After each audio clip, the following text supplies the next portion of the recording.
আজ সত্যিই আমার খুব কষ্ট হচ্ছে। কষ্টগুলো শেয়ার করার মতো কেউ নেই। তাই তোমাদের সাথে শেয়ার করছি। তোমরা প্লিজ আমার কথাগুলো একটু শোনো। আমাকে নিয়ে যে মানুষের এত প্রবলেম আগে সত্যিই আমি জানতাম না। তো ব্যাপারটা হচ্ছে আমার লাভ ম্যারেজ না, আমার দেখে শুনে বিয়ে হয়। মা বাবার ইচ্ছায় দেখে শুনে আমার বিয়ে হয়। তো আমি ছোটোবেলা থেকেই মামা বাড়িতে থাকতাম। মামা বাড়িতেই ছোটোবেলা থেকে আমি থাকি। তো আমার যখন বিয়ে ঠিক হয় তখন আমার মামা বাড়ির আশেপাশে যারা থাকে তো সবাই জানতো যে আমার বিয়ে ঠিক হয়েছে। সবাই জানতো যে আমার হাজব্যান্ড কী করে, আমার হাজব্যান্ডের বাড়ি কোথায়, আমার হাজব্যান্ড বাড়িতে কে কে আছে, ইত্যাদি ইত্যাদি সব কিছুই তারা জানতো। তো আমার বিয়ে হয়েছে ২ বছর হলো। তো আমার বাড়িতে আমি, আমার হাজব্যান্ড আর আমার হাজব্যান্ডের ঠাকুমা, আমরা তিনজনেই থাকতাম।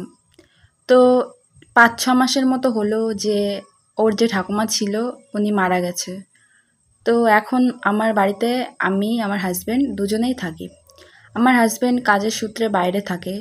তো সেখান থেকে ১০ দিন, ১৫ দিন, কখনো কখনো ১ মাস মানে কাজের চাপ বুঝে সে বাড়িতে আসে।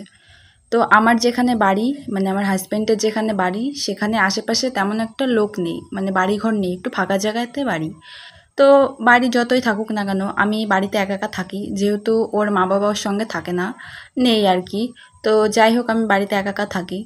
এবার আমার এখনও বেবিও হয়নি, তো আমি বাড়ি নিশ্চয়ই একা একা থাকতে পারবো না। আমার হাজব্যান্ডও যেহেতু কাজের সূত্রে বাইরে থাকে, তো সেই কারণে ও আমাকে আমার বাবার বাড়িতে রেখে গিয়েছে। মানে আমি এখন আর কি আমার বাবার বাড়িতে থাকি।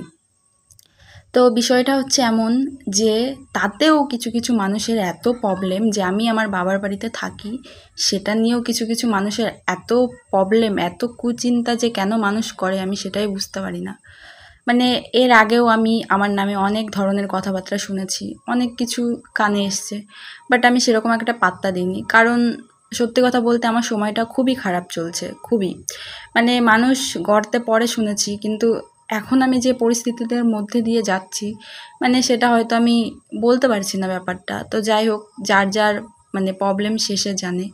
তো কোথা দিয়ে মানে শুরু করব বুঝতে পারছি না। তো এতটাই প্রবলেমের মধ্যে আছি যে মানে সেই প্রবলেমটা কি করে কাটিয়ে উঠবো, যে একটা রাস্তা, সেই রাস্তাটা এখন খুঁজে পাচ্ছি না।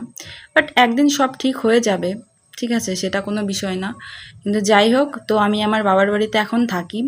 এর আগে আমাকে আমার নামে অনেকে অনেক কথা বলেছে, তাদের আমি কিছু বলিনি। এখন দেখছি যে মানুষকে যত বেশি লাই দেব মানুষ তত বেশি মাথায় উঠবে, মাথায় উঠে নাচবে, ঠিক আছে?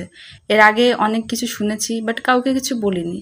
আগে মানুষ আমার পিছনে পিছনে বলতো, এখন কিছু কিছু মানুষ আমাদের বাড়িতে এসে মানে আমার বাবার বাড়িতে এসে বলছে।